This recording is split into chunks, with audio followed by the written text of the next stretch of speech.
Dull అయిపోయింది కదంటే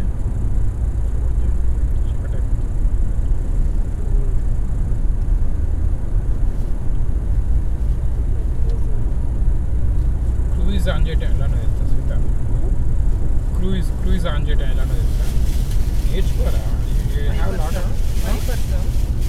cruise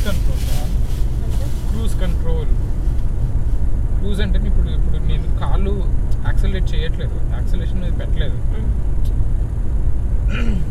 73లో set చేశారా? 72 73లో సెట్ చేశాను స్పీడ్. అక్కడ ఏముంది స్పీడ్?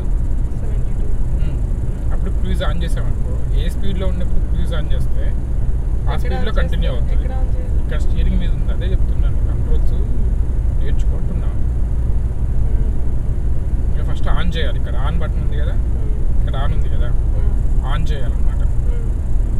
ఆన్ చేసి ఐటీస్ మీద వెళ్ళేటప్పుడు 65 అంటే 65 చెక్ చేసుకోవచ్చు కదా బై డిఫాల్ట్గా. టికెట్స్ పడవు కదా. కానీ అందరు 65 ఎందుకు పోతారు? ఎక్కువ పోతారు కదా.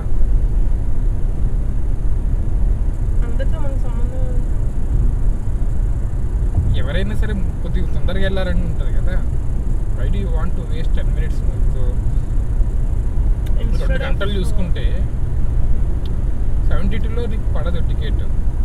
272 దట్ షుడ్ బి ఫైన్. 70 పెట్టుకుని పోవచ్చు కదా. 74 దాకా ఏం కాదు, లెస్ దెన్ 10 అయితే ఏం కాదు.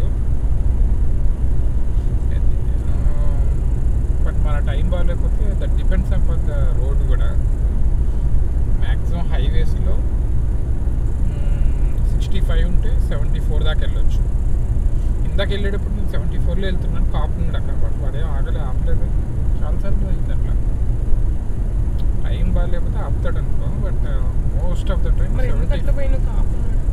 అందరు పోతారు, మ్యాక్సిమం పోతారు. 74లో పోతారు, దట్స్ ఫైన్.